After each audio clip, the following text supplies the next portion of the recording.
Hello, everyone. It's time for another edition of DarkMatch, this time the TNA edition. I'm Christopher Says, as usual, DarkMatch's Mastodon of the Monotone. I am Stephus. I am the Gatekeeper of Digital Hell, Mega Fighter Free. And I am your foxy friend Backlash, and wouldn't you know it, it's time once again for What is Iron Sheik tweeting now? Fuck the Wayne Newton! If I see him, I beat the fuck out of him and make him sing a song like a little ghetto bitch motherfucker!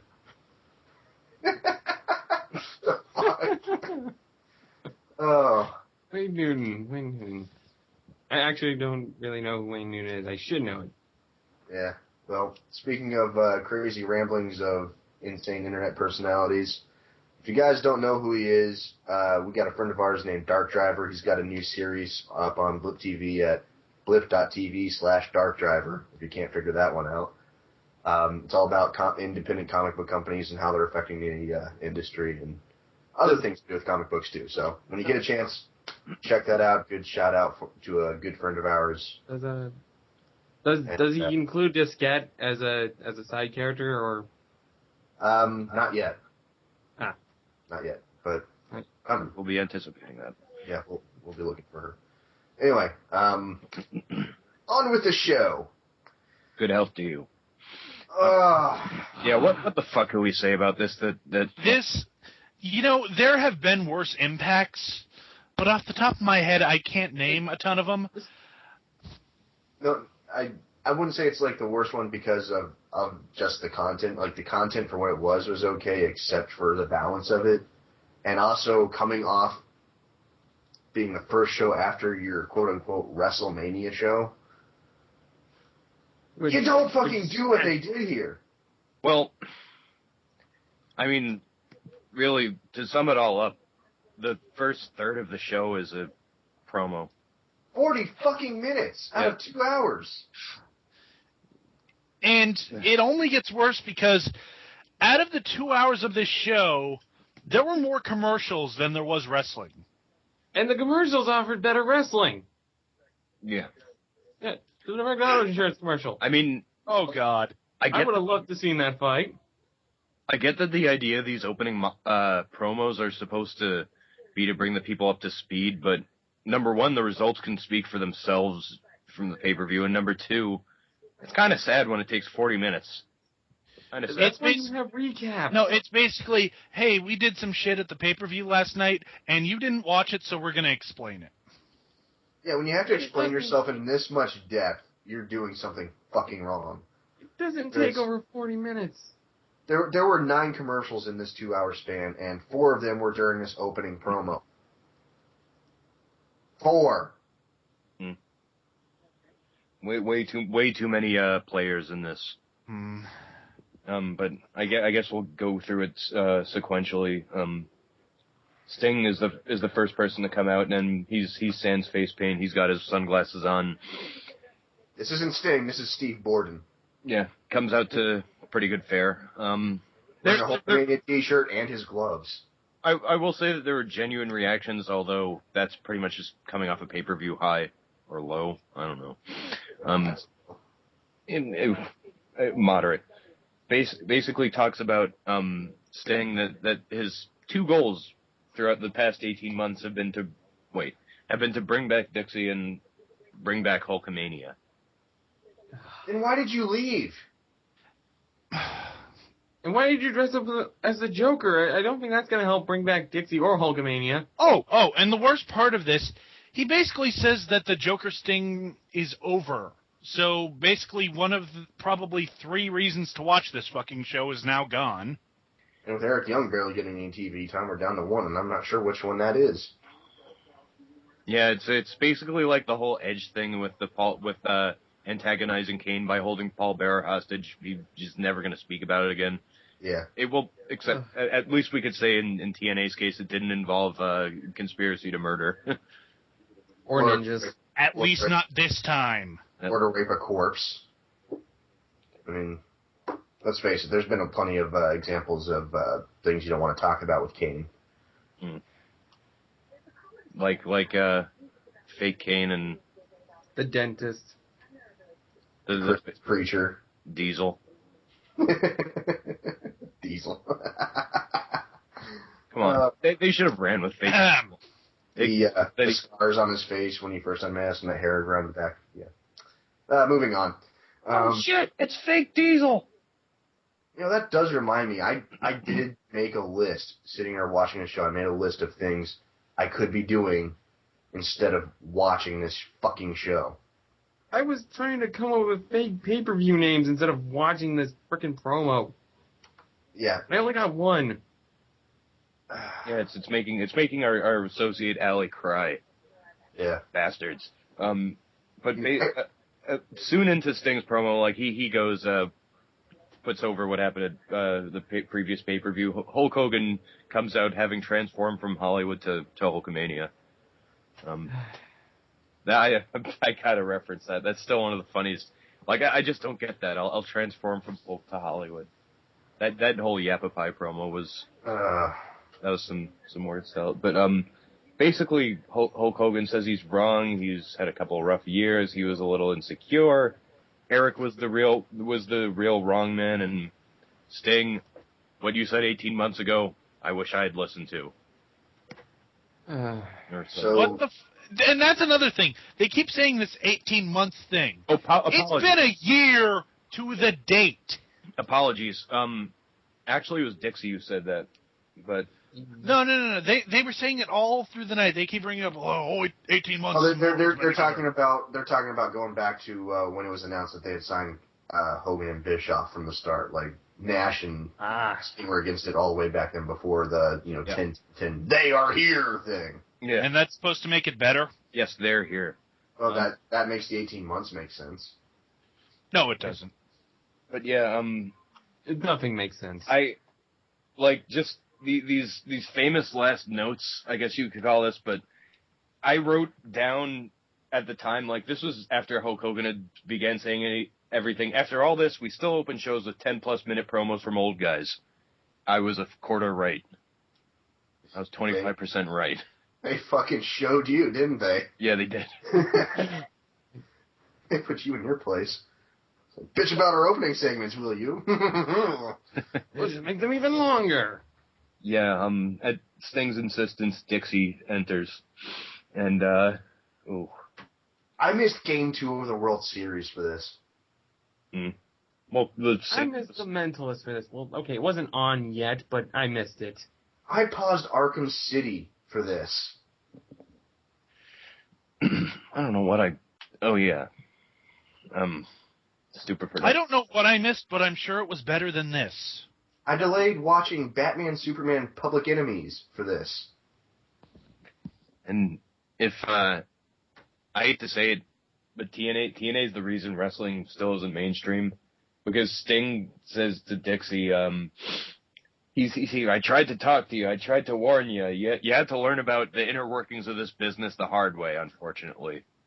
I skipped out streaming a B-horror film with Netflix starring Alexis Texas for this. That's quite a sacrifice there. It is. She's one of my favorite. She's quite an exceptional actress for porn. I still haven't fed my cat. Damn, he's probably going to be ripping things up. Yeah, she kind of finally stopped meowing at me about it. So. But basically, through all this, Dixie's smiling and nodding. And Or Dixie face. Yeah. And fuck this. I'm going to freecreditscore.com. I don't know why, but I have the urge to. Yeah. Should have seen this coming at you like an atom bomb. Wait. Guys, we've got to point this out because I said there were more commercials than wrestling in this show, and as Dixie's coming out, they cut to commercial. It did. That's one. Let's count that.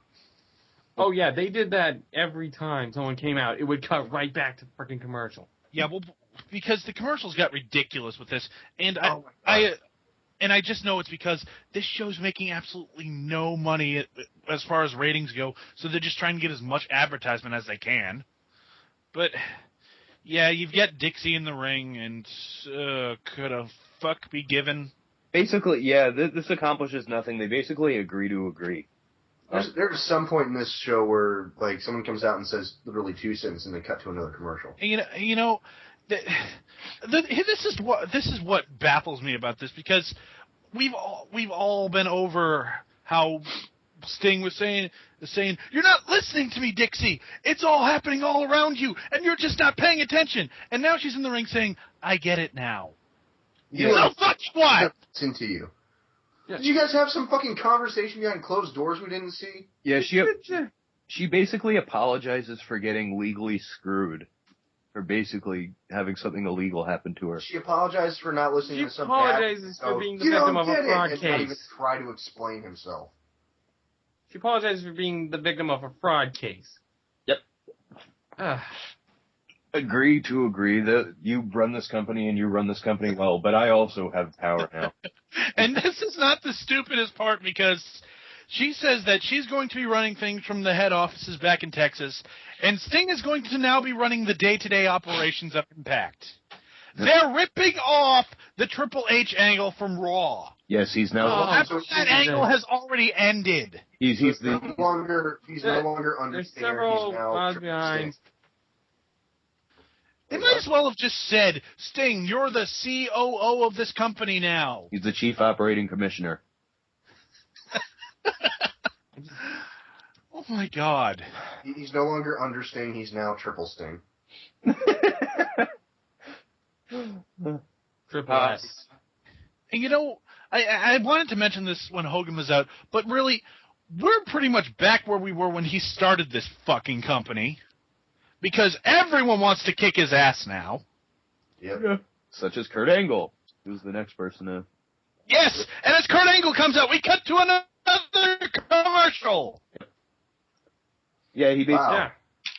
Commercials probably featuring Auto Direct and some other stuff. Yeah, the direct auto, which has more wrestling than this episode. And Backlash's microphone now featuring Auto-Tune.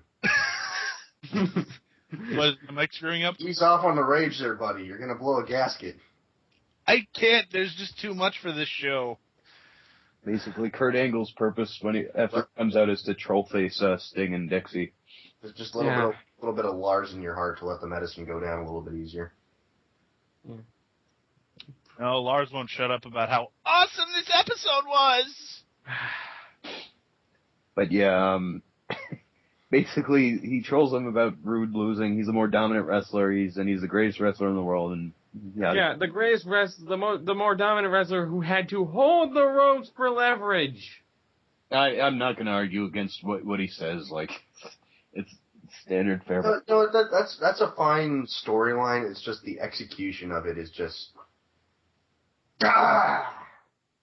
Like, if you didn't know that the decision wasn't changed just last night to not have Rude win, or not last night, but the night of Bound for Glory to not let Rude win, this would have been an okay thing. If they had made this clear that this was his one shot before the match, like they had tricked him into signing a contract, which is, Dixie Carter, that's their MO. They've already established that they do this. And they just screwed him into signing a contract stipulation that says he can't get another challenge after this. How many times did they put that over before the match? They didn't. It didn't come up until last night. God damn. That's a legitimate. That's a stipulation they pulled out of their ass just to explain why Rude is not getting the shot now. Yeah, that's bullshit.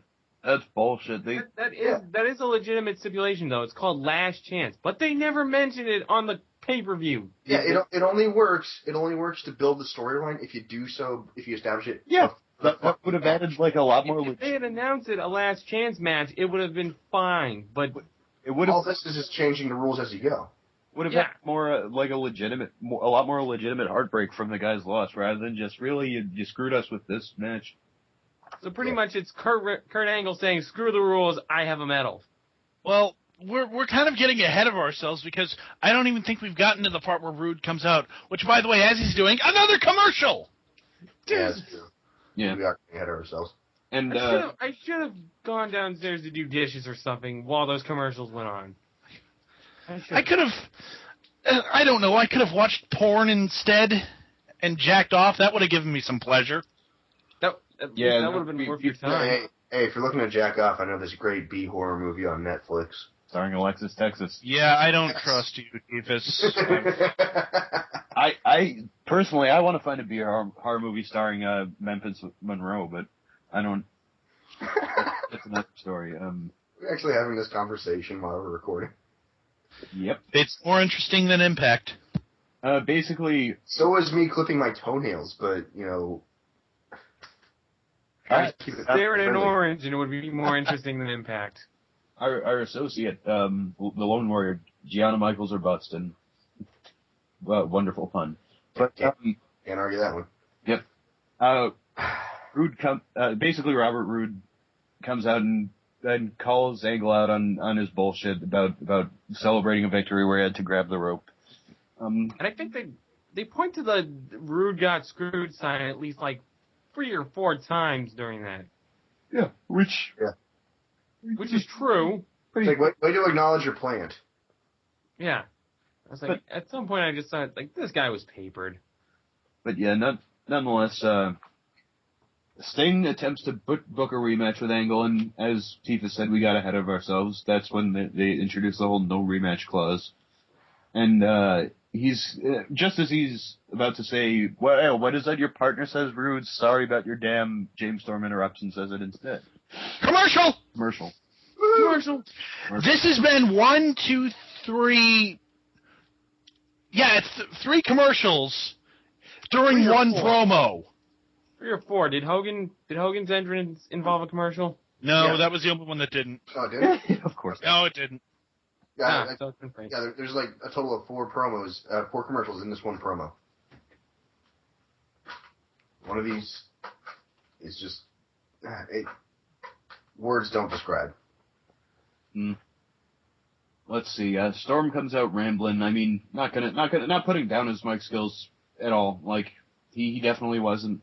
You can't blame him for the shit that went on. I honestly think I would attribute it more to him being frustrated at how shitty all this pulling out of their ass bullshit, last minute booking bullshit is. He probably came out wasted because he was just like so pissed he needed a drink. But nonetheless, his point is you screwed Rude, you screwed James Storm, and though Angle tries to resist his threats, Sting books a title match between the two. It's like, I'm not having this match. Like you're having this match. Yeah, guys, remember that booking decision because that'll play an important part later on. The last time Sting claimed to have booking power? Yeah, a few months ago. And Does he still have stroke in the back? Out. Yeah, he was the replacement Mick Foley. Ideas, they're hard to think of. We'll just do what we did 4 months ago. He's the network representative, and at the end of the night he goes, "Oh, by the way, I don't have this power. You guys are stupid." Oh yes. After that, we have a parking lot segment where Bischoff and Immortal all rode up. They have chains, and well, I guess Bully Ray has a chain. And you can just see him like walking up there, snapping their fingers. Yeah. They're still calling themselves Immortal, despite Hulk Hogan having left the group. Yeah, despite it's Bischoff, Gunner, Steiner, and Bully Ray. Not very immortal. What the fuck is Steiner doing? We could have had a segment where they're like trying to figure out a new name for Immortal and almost keep famous. To tell you know what I realized last night? There's only 3 guys in Immortal anymore. Yep. They don't even have Abyss, which is the benefit of a TNA original on their side. Yeah. I mean, we thought it was pathetic a couple months ago. Then Matt Hardy got kicked out, and now Abyss has left, and now it's just Bully Ray, Gunner, and Scott Steiner, and they're all being led around by Eric Bischoff and Ric Flair, which I don't count because neither of them wrestle, or at least you're not supposed to wrestle Ric Flair, you fucking idiot! Yeah, they should have. I think what they should have a Steiner segment doing in this company still? It gives them a little bit of pay. I think they should have a segment where they're trying to figure out a new name for themselves since they can't really call themselves Immortal, and they keep having to tell Ric Flair they can't call themselves the Click. They wish. But I'm in the Click. Oh yeah. No, Rick, this isn't the Click. The Click. I'm in the Click. Now you're all in the Click. It doesn't work that way, Rick. Rick rhymes with Click. It works. It writes itself. Just Incredible pops in. Can I be in the Click? Yeah, kind of. We just won't acknowledge you. No, he's not Justin. He's PJ. You you're PJ Stupendous. You can say that at conventions, but no one will believe you because no one else talks about you. Click. Yeah, that was a third of the episode that we just went over. And hey, isn't it the perfect time for another commercial? Yeah, I guess so. I think so. So we get to our first match of the night, and I hate to say it, but this was by far the best match of the night because it was the only one that lasted more than 30 fucking seconds. Yep. We have the Knockouts Tag Team Champions, and I had completely forgotten about Oh, these wait. Karen Already, Brooke Tessmacher. I don't believe you when you say this is the best match of the night. You just said Knockout Champions. Okay. It is. It was better. It was better than the. Well, here's the thing. It's Tara and Brooke Tessmacher against Winter and Angelina Love. Now, Winter and Tara, they're both very good wrestlers. Brooke is okay. She's getting there. And Angelina, we're not going to talk about her. But, yeah, this was an okay match. Tessmacher is essentially like above Eve, or slightly above Eve. She does her moves fairly crisply, and she bumps it. TNA, signs are doing things wrong. Signs are doing things wrong. 40-minute opening promo, and the best match of the night is with the TNA Knockout Championship. Yeah, and it's like, I mean, I'm going to get ahead of myself for just a little bit here, but say what you will about Victory Road, like, you can't call it a knockouts match. That was just an aberration because of Jeff Hardy.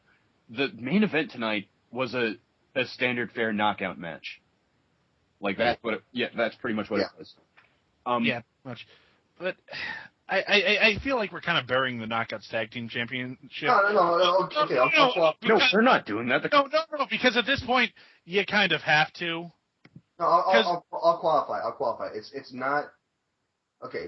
Given the quality of the Knockouts division in the last couple of years, there's no denying where they're at. They're kind of bottom of the pecking order right now. And just like I agree with what you said, Winter and Tara are pretty damn good in the ring. They can go. However, when the reason their match is the best match on the card, despite involving Angelina and Brooke, is because the rest of the wrestlers that wrestle, say that 3 times fast, the rest of the people that wrestle on the show are not putting forth the effort and don't get time to put forth any effort, is a fucking problem. That's writing. That's booking. That's not... TNA, because wrestling matters. Guys, it's a fault of the people writing this shit. I don't know. It just feels like that ever since the Taylor Wilde Hamada incident, that whoever holds the knockout tag titles just seems to be banished to the negative zone. That's really the reason those belts exist. It's to say, oh, what do you have to complain about? You're a champion. Go sit in the corner. Yeah. We'll call you in 3 months. Yep, you could sit at home, and unlike Kevin Nash, you won't make any money. The thing is, Brooke wanted to be a legitimate wrestler. Back when she was part of the Extreme Expose thing that Kelly was doing. Yeah. But the only good spot from this match, although it was the best match of the night, was Tara does a fireman carry sidewalk slam to Winter. It was very, very fluid, but nonetheless, the finish is victory roll from Tessmacher. 1, 2, 3. Double clothesline by Tara, and then the victory roll by Brooke. She did used to want to be a legitimate wrestler, and she still does. Yeah. If she gets into the indie circuit, maybe she has a chance. But Jeff and Karen Jarrett walking backstage. Yep. Jeff. And the commercial. Jeff. And then I'm just calling this the feud of the Jeffs because next we have the exact same segment we had at Bound for Glory. Jeff Jarrett calls out Jeff Hardy. Happened. No, wait. Do this the doesn't right work without War Machine. Do this the right way. Don't use their last names. I'm going to say this right now. Is Jeff Jarrett supposed to be the heel? Yes. Anyways, Jeff comes to the ring, and he says, Jeff, you're a disgrace to the wrestling company, and Jeff, I want you to come out right now. So Jeff comes out to confront Jeff, and Jeff says, Hey, all these people want me around, Jeff. So what are you going to say about that? Well, Jeff, here's what I got to say about it. And they punch each other. Jeff is punching Jeff. Jeff's punching Jeff. And Jeff is going back and forth. Jeff's going back and forth. Security comes out to pull Jeff away from Jeff. Jeff runs at Jeff. And then Jeff kicks Jeff in the nuts. And here comes D'Lo Brown and Al Snow. That was Headless Al Snow. And D'Lo Brown gets the biggest pop of the night from Mike Tenay, no less. It's true. But I cannot buy that Jeff Jarrett is the heel here. Because, like, Hardy screwed him twice. And many times, in fact, according to him. He no-showed a pay-per-view. The redemption angle, though, that's the point. The victory road, yeah. But do you really think that redemption is going to stick for Hardy? He no-showed a pay-per-view and he no-sobered a pay-per-view. Yeah. And sobered an Impact and split Mr. Henderson's head open. We know how the Hardy brothers are. They're even Jeff, who we all agree is the sane one. He's still gonna fuck up somewhere down the road. Well, even if he does, it might not be as big of a fuck up because it sounds like Beth, who he is confirmed to be married to now, is not Beth Phoenix, his girlfriend Beth. It sounds like she's not taking any of his bullshit and she's making him do the right thing. All right. Yeah, I mean, and he does have a daughter now, so he's kind of stuck. I seriously want that to change him. If it changed Randy Orton from a diva bag shitting jerk off to.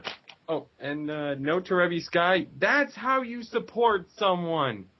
Yeah, by taking pictures of the edge. Yep. By taking pictures of the edge. I'm a wrestler. No, you live with. Or letting yourself get tasered. Anyways, this segment is basically just a rerun of what they did at Bound for Glory, except it ends with Jeff kicking Jeff in the nuts. And I do have to applaud. That was the best part of the whole segment. That was an excellent reading of the list of events that happened in this segment. As far as I'm concerned, like War Machine opened the floodgates. Like that's how we have to describe this feud from here on. That's the only way to do it. I don't think I'll be able to do that because my dad's name is Jeff, so he'll probably think I'm talking about him. Work that in there somewhere. It's like, no, Jeff, I'm not talking about you. I'm talking about Jeff and Jeff. Oh. But yeah, it was basically the same thing as Bound for Glory, except with D'Lo Brown, Simon Diamond, and Al Snow. Oh, and D'Lo Brown and Al Snow arguing. D'Lo Brown D'Lo'd out all over Al Snow. He just went left and right all over the damn place. Yeah, the waves from his head movements just completely broke up that fight. Like the sad thing is that if TNA is actually trying to build a feud between these two, it would actually be an improvement. It would. You heard the pops those two got. Yeah, they were chanting for D'Lo. They were. I want to see them, which means we'll never see them again. The best thing is, like, it's not in TNA's interest at all to pipe in chants for D'Lo Brown, so that was legit. Yeah. That's one thing I gotta say. In that opening segment when Hulk Hogan came out, that was like the first legitimate pop I've seen in this company in several months. Yeah. Like, we're actually I'm not sure if that's sad or not. Like, no, that was real, because you could see the people cheering. It's fake when you hear cheering, but you see people standing with their arms folded, sitting down, looking off in random directions, picking their noses. But that was legitimate. After that, until D'Lo Brown came out, nothing. I also noticed there was no Haley Williams. Yeah. Well, they were on the road. That wasn't the Impact Zone. She was probably blowing CM Punk. I mean... Whoa. No, they were in the Impact Zone. No, they weren't. Yeah, they were. They were no, and I no disrespect to either party. Haley Williams is going out with some kind of member of a punk band. Okay, but yeah, they were in the Impact Zone. Get off my show. But they were in the Impact Zone, though. Okay, we get it. Your show? What the hell are you talking about, Steve? This is my show. Oh, then you gotta want some now. You'll get yours later, new guy. Ladies and gentlemen, Mega Fighter. Let's move on. Yeah, Kurt Angle's backstage bitching about. He's basically saying, "I'm Kurt Angle, bitch. Fuck. Why book a match?" I mean, redundant shit. We know about this. But here we have Eric Young. He's waiting to get the commercial. The TV champion who has not been seen on TV Oh, wait. There was a commercial before this, plus a rerun of the promo they played at the beginning of the night. Really? Oh. No wonder it was 11. I had to admit, I had to have somehow not noticed that because... How long was this rerun? The rerun was only like 2 minutes. Gee! You still think 2 minutes crunch too that long. down a little bit there, TNA? You know, like have everyone come out together? Yeah, you had to make a recap of the 40-minute promo, a 20th of the promo. And you could have just had the 2-minute promo, and you would have had more matches. Just have Hogan, Sting, and Dixie all come out together at the same time to save time. You know, something? Anything? According to our associate, the Lone Warrior, that Hogan Sting thing, it basically aired about 3 times. I mean, it's a pretense to do that. That would be... That's... So really, they spent 46 minutes on that first promo. Yep. Yeah. But anyways, we have Eric Young, TV champion who hasn't been on in like 2 months. And Robbie E shows up. And Jesus Christ, they're booking a match for next week. Oh, God. Yeah, Robbie E and Big Ricky Terry. Yeah. No, they're calling him Robbie T now. Yeah, they're...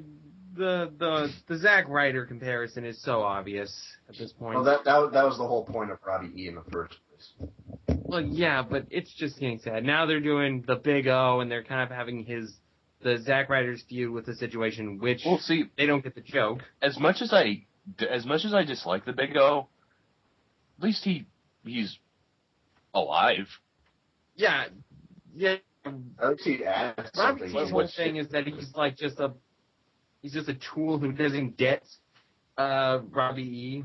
But the fact that they're doing a feud with Ronnie, which, by the way, third Jersey Shore loser to be on TNA, they're ripping off the whole thing Zack Ryder has with the situation. The difference is that hasn't yet materialized at all. It hasn't materialized because they won't rip off the fact that they took Zack Ryder's gimmick. Well, no, I'm saying that the Zack Ryder situation thing won't materialize. No, yeah. The Robbie Ryan thing, they're doing that for reals. And it's probably gonna I challenge that statement. Who the fuck knows? They might just have him on for 1 week and then we never hear of it again. Gonna be like a male version of what happened with yeah, they already had 2 J-Wow and on there and J-Wow and Cookie. I actually liked Angelina. That's the thing. I actually thought Angelina was pretty good. She was like Snooki level in terms of like her involvement with her one show, like just good, not offensive, but Gunner. Ugh. In that match. Shut your fucking mouth. From sexy Robbie Key to Gunner. He basically cuts a promo on Abyss saying he's a wimp, he can't cut it, and at that, Abyss fucking takes it to him. Really? You think you could come out to a wrestling show and Gunner start running someone down? They might be the next person to come out. You think that might happen ever, guys? And for this, of course, Gunner looks like a complete bitch. Which I mean, yeah, he's a heel. He's really he's cowarding it up. But dude, him looking like a bitch has nothing to do with him being a heel. Well, the problem is that so far they've been trying to build him up as this like super intense guy, like, yeah, I'll take you all on. I'm not afraid of anything. Then it just comes out, oh shit, run! Just some consistency is all I'm asking for. I'm gonna walk around with my title hanging from my mouth. Basically, Abyss squashes Gunner runs 10 count, and then they go back to the parking lot. The immortal parking lot, as I'm calling it. Before that, they show Velvet Sky.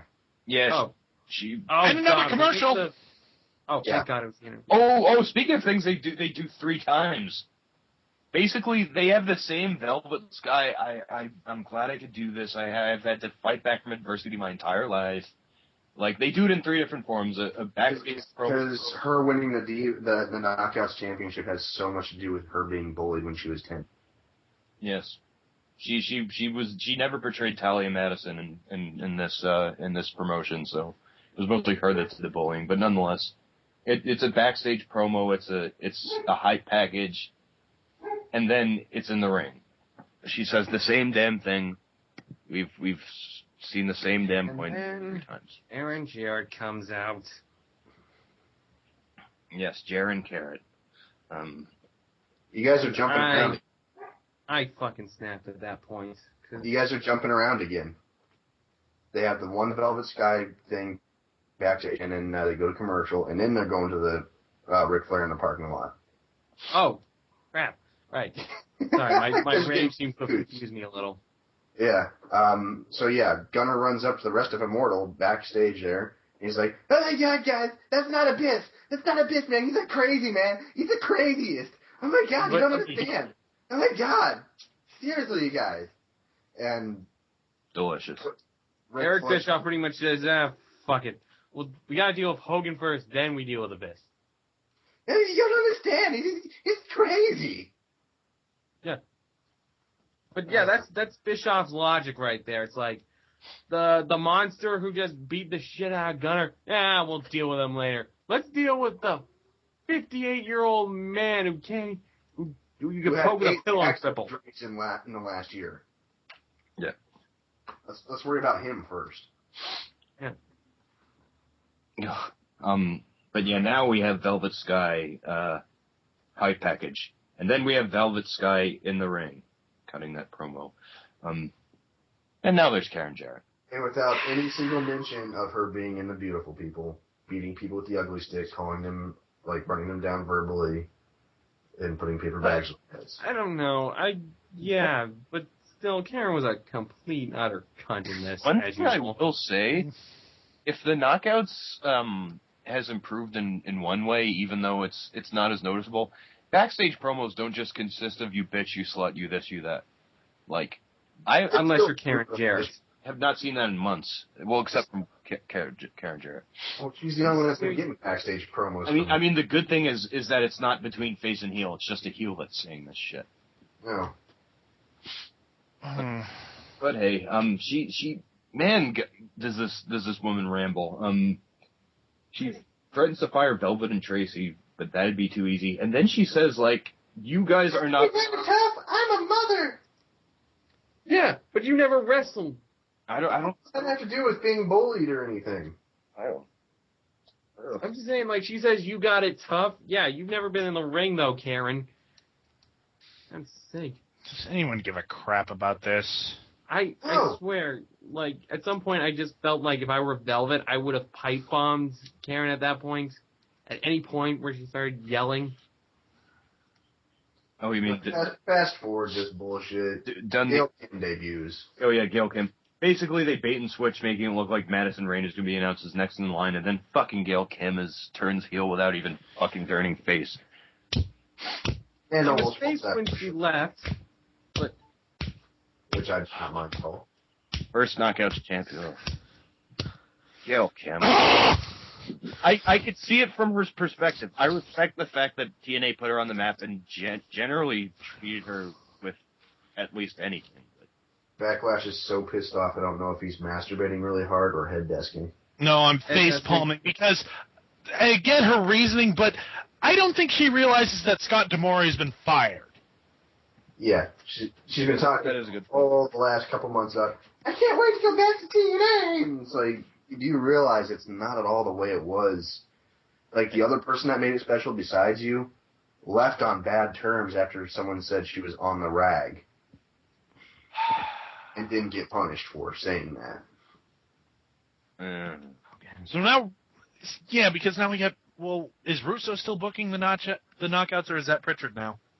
I think Pritchard. Yeah, Pritchard took over by now. Yeah, he's checked everything now. Well, if this show was any indication, I don't have high hopes for him. But he loves you! That's the only really good thing that he's done. He's being executive bitch slapped by now. Hogan's exercising his creative muscle. So when am I getting the title belt, brother? Anyways, they beat the shit out of Velvet, and we see Hogan backstage, and then we cut to another fucking commercial. I didn't even fucking commercials. TNA, total nonstop advertisements. Fucking commercial. But if you want to save money and stay legal, and get the best coverage you can for your money, you need to go to Direct Auto Insurance. I seriously want to see the match they had in the Direct Auto commercial, because it looked like the total clusterfuck. It was. It was stupid. But it would have been at least... I'm going to take time out of this chaotic battle royale to tell you about how you can save money on your car insurance. But it's like Pope, Abyss, Kurt Angle, Christopher Daniels. I don't think Speaking of which, where the hell is Pope? Who cares? What's there? Yeah. How much you want to bet Jay Lethal was in that commercial? Nope. It was Pope, Crimson, Abyss, Kurt Angle. That order. Oh, crap. I've seen it enough to memorize who is in it. Why did I get Crimson confused with Daniels? Who knows? They're both weird-looking tall guys. Put up the noobishness for myself. Anyways, we come back, and they show the video again of Hogan versus Sting. If you do not remember this video, I will come to your house now. Tonight. Get it? They had a match. God damn it! And Immortal comes up. Now we've got Eric Bischoff coming to the ring with the three guys who are still in.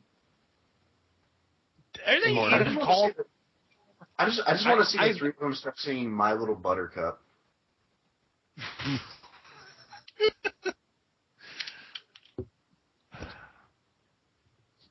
Scott Steiner would be awesome as a three of me.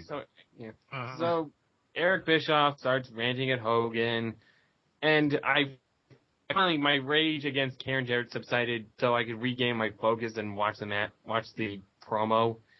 And he then says how he made Hogan. Forget Andre the Giant, and I suddenly went back to rage mode. It's like, forget Andre the Giant, forget the 80s and 90s. I, Eric Bischoff, made you, Hulk Hogan. In the 80s, in the 90s. Yeah, in the 90s, okay. But I mean, you were already an established superstar. I made you. I made you. You're already the first person who was nationally synonymous with professional wrestling, but I'm the one that put you on the map. I made you. You already had 3 failed children's movies and a failed pasta chain, but it was my genius that made you famous. Yeah, you had like 4 by that point. Yeah, something like that. You also had a failed TV cartoon, so. Yeah, that too. But yeah, it's pretty much Immortal nearly gangs up on Hogan, but then Sting comes out with a pair of bats, hands one to Hogan, and they pretty much disperse. And now, here's the highlight of the night, because Eric Bischoff is slowly backing away up the ramp, slowly being the key word up there. And then Jackson James appears up there, or I guess I should say Garrett Bischoff. Jackson James, you say? Yeah, Garrett Bischoff, because that's what they're just calling him now, because fuck it. Because the big secret's been revealed. Because. But anyway, that no build up to that at all. No hinting at it. No tension building or anything. It's like, wait a minute, these two are acting kind of buddy backstage. What the heck's going on? Is Jackson James in their back pocket? No, none of that. Just one quick little thing at Bound for Glory, and the whole thing's just revealed. Yeah. So Bischoff finally gets his way up the ramp, and they argue for a long time, for like what seems like an hour. I don't even think they were. And then Eric rips off his son's shirt. Yeah, Eric rips off his oiled up son's muscle shirt. I don't even think they were arguing. Forgive me for bringing up a meme from the 90s, but it's the sexual harassment panda. Yeah, pretty much. It's like, dude, it's creepy. It's creepy enough when Hulk does it to his daughter. Don't do it to your son. I'm just saying, I don't think they were arguing. I think Eric was just yelling at Garrett the whole time. Yelling, arguing, they go hand in hand in wrestling. But either way, Eric just keeps going like, you don't deserve to have Bischoff on your chest and blah, blah, blah, blah, blah. And then Garrett just punches Eric out. And that was the highlight of the segment. There was a highlight to that segment? The Garrett punching Eric Bischoff in the face. I thought the highlights of the segment was the upcoming commercial break. But yeah, the last thing you see in the segment is Little Bischoff giving the cheesy thumbs up to Hogan and Sting standing in the ring. But still, it's just like, how many of us would just want so much to punch Eric Bischoff in the face? But yeah, this guy's built like a skinny cruiserweight, or X Division guy, I guess now. And they ripped off his shirt, and he had his muscles oiled up too. So is he a wrestler now, or is he still what the fuck are they going with here? I don't know. If they do I don't care either. Whatever direction they go with make this, a wrestler, he'll still languish in the mid card.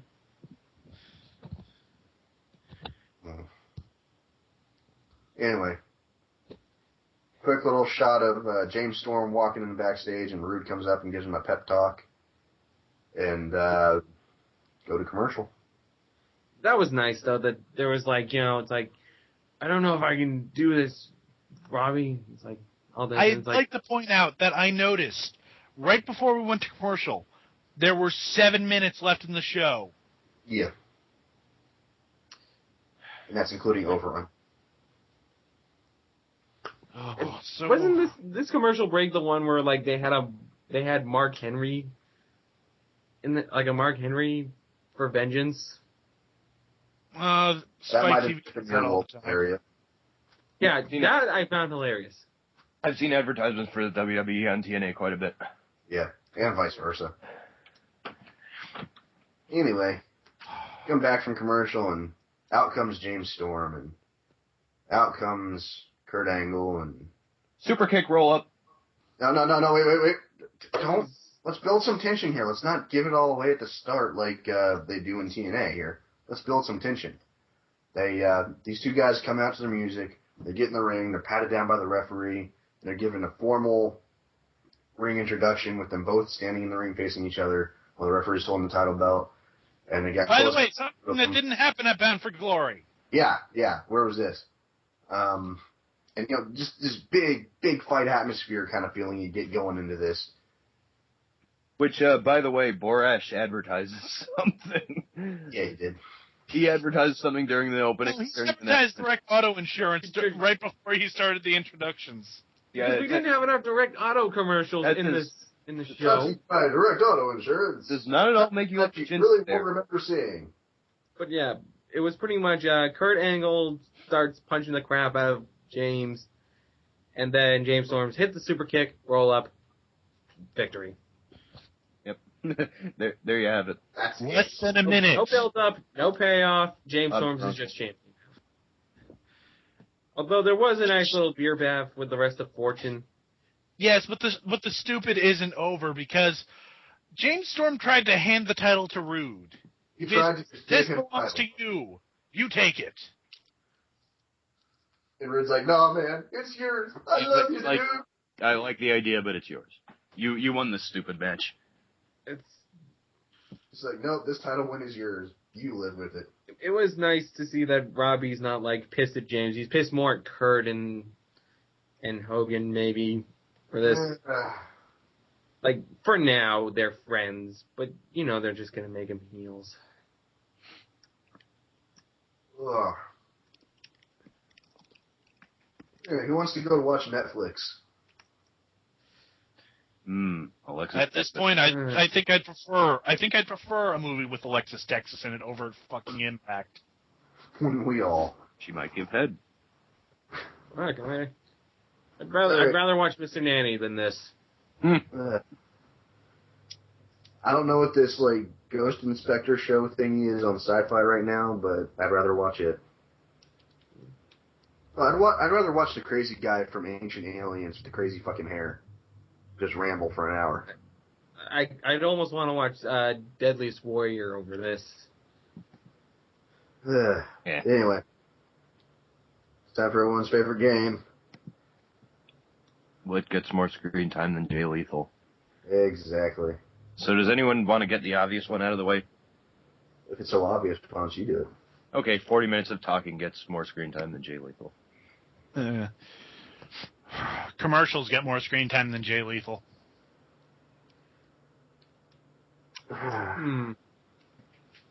Thinking. The TV champion's first appearance on television in 3 months gets more screen time than Jay Lethal. Women I want to hit in the face get more screen time than Jay Lethal. Karen sounds misogynistic. Holy shit. Karen pisses me off that much that I'm generally I'm a very calm, patient person in real life. I'm never one to go to violence, but Karen was at that level of pissing me off. Well, girl punching aside, this has been yet another episode of the Dark Match. I am Backlash, and I'm slowly, oh so slowly backing up the ramp, and I hope no one's behind me. I am Soul Hacker, the resident Megaten fan, and this is not Megaten. I'm Tiefus, and Backlash, look out, Lars is behind you. What the? And I'm Mega Fighter Free, and, well, I hate myself now. Welcome Thanks to the for joining. show. Yeah. Good night and good luck.